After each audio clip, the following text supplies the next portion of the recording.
ल आज हामी पब्लिक सर्भिस चार्टर अन्तर्गतका क्वेसनहरू है त। बेल्जियमको सार्वजनिक सेवालाई के भनिन्छ? मलाई लाग्छ सिटिजन चार्टर भनेको इन्डियाको भयो, क्लायन्ट चार्टर मलेसियाको भयो, सर्भिस चार्टर अस्ट्रेलियाको भयो, पब्लिक सर्भिस चार्टर नेपालको भयो भनेपछि पब्लिक सर्भिस युजर चार्टर चाहिँ बेल्जियमको भयो। सार्वजनिक कार्यालयमा सार्वजनिक वडापत्र राख्नुको प्रमुख उद्देश्य भनेको के हो भन्दाखेरि इस्टाब्लिसिङ अ गुड गभर्नेन्स नै हुने गर्छ। नेपालको संविधानको कुन धारामा सुशासनको प्रावधान गर्छ? In which article constitution Nepal as provision guarantee to the good governance भनेको 51 धारा नम्बर 51 है त। गुड गभर्नेन्समा चाहिँ 51, गुड गभर्नेन्स भनेको 51। सूचनाको हक नेपालको संविधानको कुन धारा? Right to information. Right to information भनेको त 27मा छ राइट टु इन्फर्मेसन भनेको। नेपालमा क्षतिपूर्ति सहितको नागरिक वडापत्र कहिले लागू भयो भनेको कम्पेन्सेसन सहितको नागरिक वडापत्र 2070 सालमा है। Service charter of Nepal with compensation is start from 2070। नागरिक वडापत्र जारी गर्दा बेलायती प्रधानमन्त्री को थिए भन्दाखेरि जोन मेजर भइहाल्यो। नेपालको नागरिक वडापत्र सर्वप्रथम कुन निकायमा सुरु भएको थियो? From which body did the Nepal citizen charter started first भनेर भनेको छ। यो चाहिँ गृह मन्त्रालयमा है त, मिनिस्ट्री अफ द होम अफेयरमा नागरिक वडापत्र जारी हुँदा बेलायतको प्रधानमन्त्री जोन मेजर भइहाले। सार्क राष्ट्रहरूको संविधानको सूचनाको हक समावेश गर्ने पहिलो देश कुन हो? राइट टु इन्फर्मेसन भनेको नेपालले नै हो है त। राइट टु इन्फर्मेसन सार्कमा सबभन्दा पहिले राइट टु इन्फर्मेसन भनेको नेपालले नै गरेको थियो। Which country started the country among the SAARC country incorporate the right to information भनेको सार्कमा नेपालले नै गरेको थियो। भ्रष्टाचार असफल शासन प्रणाली हो। Corruption is a system fail government which statement that भनेर भनेको छ। वर्ल्ड ब्याङ्कले भनेको छ corruption is the system of fail governance भनेर चाहिँ वर्ल्ड ब्याङ्कले भनेको हो। सुशासनको अवधारणा तल्कामध्ये कुन संस्थाबाट विकास भएको? फ्रम भने चाहिँ वर्ल्ड ब्याङ्कले नै है त, वर्ल्ड ब्याङ्कले नै। From which of the following institution concept good governance चाहिँ वर्ल्ड ब्याङ्कले नै डेभलप गरेको। बेलायतको प्रधानमन्त्री जोन मेयरले नागरिक वडापत्र कहिले ल्याएका थिए भन्दाखेरि 1991 जुलाई 22मा। आज भनेको जुलाई 21 हो। जुलाई 22मा नागरिक वडापत्र सिटिजन चार्टर भनेको 1991 जुलाई 22मा 1991 जुलाई 22मा ल्याएका थिए। बेलायती प्रधानमन्त्री जोन मेजरले नागरिक वडापत्र 1991 जुलाई 22। नेपाल सरकारले क्षतिपूर्ति सहितको नागरिक वडापत्र कहिले लागू गर्यो? क्षतिपूर्ति सहितको भनेपछि 2070 सालमा। 2070 साल वैशाख 2 गतेबाट क्षतिपूर्ति सहितको। When did Nepal governance implement the citizen charter with compensation भनेको 2070 1 महिना 2 गते। 2070 1 महिना 2 गते। 2070 1 महिना 2 गते। सूचनाको अधिकार राइट टु इन्फर्मेसन गर्ने पहिलो देश वर्ल्डको स्विडेन भइहाल्यो। नागरिक वडापत्रको अवधारणा कसले ल्याएका हुन्? John mayor. निम्नलिखित मध्ये कसलाई सुनुवाईको नियन्त्रित गर्न आवश्यक छैन? सार्वजनिक सुनुवाई गर्न आवश्यक छैन। Who among the following is not required to invited to the public hearing? Public हियरिङमा कसलाई बोलाउन आवश्यक छैन? Expert of the related subject पर्छ।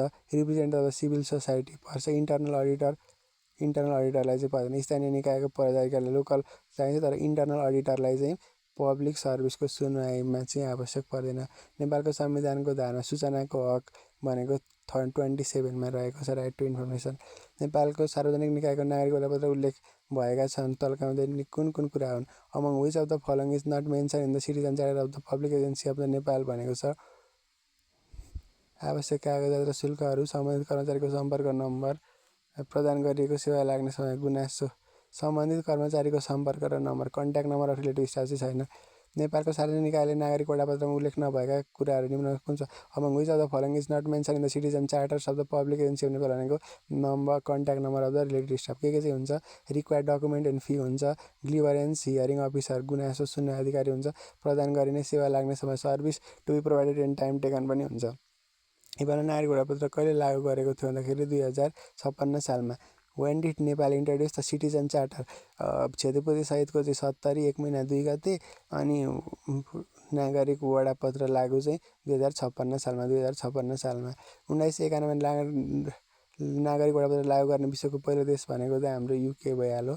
जुन मेयरले गर्दा नेपालको सबै कार्यकालमा नागरिक वडापत्र पूर्ण रूपमा कहिले लागू भयो? सबै कार्यकालमा नागरिक वडापत्र कहिले भन्दाखेरि 1961 मा। नेपालमा सबै कार्यालयमा नागरिक वडापत्र 2061 सालमा सुरु भएको हो। When did Nepal started the fully implementation across all office of Nepal भनेको छ भने 2061 मा। तलको मध्ये सुशासनको साधन कुन चाहिँ सुशासनको साधन हो भनेको छ राइट टु इन्फर्मेसन पनि हो, सिटिजन चार्टर पनि हो, सोसल अडिट र सेपरेसन अफ पावर पनि हो। अल अफ द भइहाल्यो। नागरिक वडापत्र लागू गर्ने विश्वको पहिलो देश भनेको त हाम्रो युके भइहाल्यो। भारतको सार्वजनिक सेवामा नागरिक वडापत्र के भनिन्छ भन्दाखेरि सिटिजन चार्टर भनिन्छ। ऐनमा सेवामा सार्वजनिक सेवा वडापत्रको व्यवस्थाको बारेमा के विचार गरियो?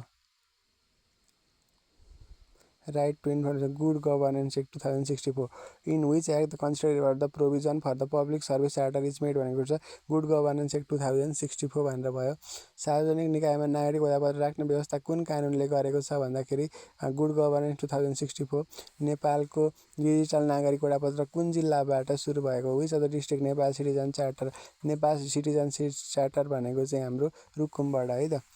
From which district Nepal citizen charter began भनेको रुकुमबाट। नेपालमा डिजिटल नागरिक वडापत्र कुन जिल्लाबाट सुरु गरेको थियो भन्दाखेरि रुकुमबाट नागरिक वडापत्रको सुरुवात कुन देशले गरेको थियो? बेलायतले। बेलायतको नागरिक वडापत्र पुनः सुरु हुँदाखेरि प्रधानमन्त्री को थिए अरे? पुनः सुरु हुँदाखेरि त अब टोनी ब्लेयर थिए। सुरुमा जोन मेयर थिए, पुनः सुरु हुँदाखेरि टोनी ब्लेयर थिए। नेपालमा नागरिक वडापत्र कहिले लागू गरिएको थियो? नागरिक वडापत्र कहिले लागू गरिएको थियो? When did Nepal government start 2050? Nepal सरकारले नागरिक वडापत्र When did Nepal government implement the Citizen Charter 2061? Nepal government implemented Citizen Charter 2061 2004 marking the significant step towards the enhancing the public service delivery. नागरिक वडापत्र कानुनी व्यवस्था गर्ने पहिलो कानुन कुन हो भनेछ गुड गभर्नेन्स सुशासन व्यवस्थापन सञ्चालन 2064। क्षतिपूर्ति सहितको नागरिक वडापत्र लागू गर्ने नेपालको पहिलो कार्यालय चाहिँ कुन हो त? अब सबैले एकैचोटि गरेका थिए। एउटा डिपार्टमेन्ट अफ इमिग्रेसन अध्यागमन विभाग, अर्को सर्वे विभाग, अर्को वैदेशिक रोजगार विभाग पनि हो सबै है। क्षतिपूर्ति सहितको नागरिक वडापत्र लागू गर्ने नेपालको कार्यालयहरू department of immigration, survey department अनि डिपार्टमेन्ट अफ फरेन इम्प्लिमेन्ट अलग भयो। बेल्जियमको सेवालाई नागरिक वडापत्र पब्लिक सर्भिस युजर चार्टर भन्ने गरिन्छ। सार्वजनिक कार्यालयमा सार्वजनिक वडापत्र राख्नुको प्रमुख उद्देश्य भनेको सुशासनको स्थापना हो। Starting good governance. नेपालको संविधानको धारामा कुनमा चाहिँ सुशासनको गुड गभर्नेन्स भनेको धारा नम्बर 51 मा रहेको छ। सूचनाको हक धारा 27 मा रहेको छ। क्षतिपूर्ति सहितको नागरिक वडापत्रको सुरुवात 2070 सालमा है त कम्पेन्सेसन सहितको 2070 सालमा आएको थियो। नागरिक वडापत्र जारी गर्दा बेलायतको प्रधानमन्त्री जोन मेयर थिए। नेपालमा नागरिक वडापत्र सर्वप्रथम कुन निकायबाट सुरु गरिएको थियो भन्दाखेरि गृह मन्त्रालयबाट।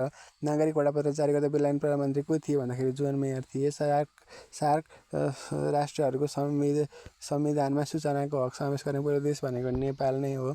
भ्रष्टाचारमा असफल शासन प्रणाली हो यो कसको बनाइरहेको छ? भ्रष्टाचार असफल यो त वर्ल्ड ब्याङ्कले नै भनेको हो। सुशासनको अवधारणा तलको मध्ये कुन संस्थाबाट लिएको भन्दाखेरि वर्ल्ड ब्याङ्कले नै लिएको हो। बेलायती प्रधानमन्त्री जोन मेयर नागरिक वडापत्र कहिले गरे भन्दाखेरि 1991 जुलाई 22 नेपाल सरकारले क्षतिपूर्ति सहितको नागरिकता 2017 साल 1 महिना 2 गतेबाट 1 महिना राइट टु इन्फर्मेसन धारा नम्बर 27 पहिलो विश्वको पहिलो भनेको स्विडेन रहेको छ। नागरिक वडापत्रको अवधारणा कसले ल्याएका थिए भन्दाखेरि जोन मेयरले ल्याएका थिए। निम्नलिखित कसले सार्वजनिक सुनाइ आमन्त्रित गर्न आवश्यक छैन? कसलाई छैन भनेको छ सम्बन्धित विषयको नागरिक स्थानीय सरकार भने इन्टर्नल अडिटरलाई चाहिँ छैन है त। एक्सपर्टलाई छ। रिप्रेजेन्टेटिभ सिभिल सोसाइटी छ। त्यस पछाडि अफिसियल लोकल बडीलाई छ तर इन्टर्नल अडिटरलाई चाहिँ छैन। नेपालको संविधानको धारा 27 मा सूचनाको हक रहेको छ। नेपालको सार्वजनिक निकायले नागरिक वडापत्र उल्लेख नभएका मध्ये निम्नलिखित को हुन् भनेको छ। एउटा ग्रिभरेन्स सम्बन्धित कर्मचारीको सम्पर्क नम्बर चाहिँ चाहिँदैन है त। के चाहिन्छ भन्दा छ रिक्वायर्ड डकुमेन्ट एन्ड फी चाहिन्छ, ग्रिभरेन्स हियरिङ चाहिन्छ, service to be the provided time taken चाहिन्छ।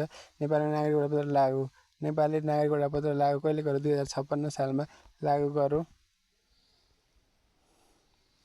अब यहाँ चाहिँ यस्तो भनेको छ the introduction of the civil service Nepal is citizen charter 2056 through the programme justice for violence and incoming for the influence implementation of the citizen charter 2061 मा है। अब लागू गर्नु र इम्प्लिमेन्ट गर्नु। वेन डिड नेपाल इन्ट्रोड्युस कहिले गर्यो भनेको छ नि त, लागू कहिले गर्यो भनेको छ, इन्ट्रोड्युस कहिले गर्यो भने 56मा, इम्प्लिमेन्ट कहिले गर्यो भन्यो भने चाहिँ 61मा भन्ने हो नि त। 1991 नागरिक पत्र विश्व युगे भइहाल्यो।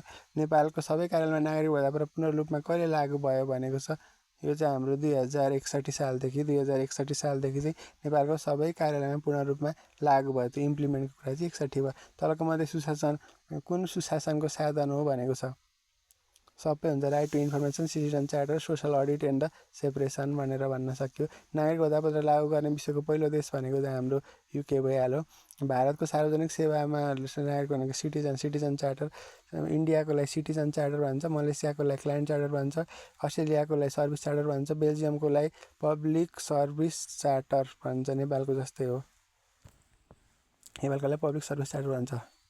कुन ऐन सार्वजनिक सेवा वडाको व्यवस्थाको विचार गरियो, कुन ऐन सार्वजनिक सेवा वडापत्रको व्यवस्थाको बारेमा लेखियो भने गुड गभर्नेन्स एक्ट 2064मा। सार्वजनिक निकायले नागरिक वडापत्र राख्ने व्यवस्था कुन कानुनले गरेको भन्दाखेरि ए गुड गभर्नेन्स 2060मा। नेपालको डिजिटल नागरिक वडापत्र from which Nepal digital citizen charter began भनेको छ, यो चाहिँ रुकुमबाट गरेको हो।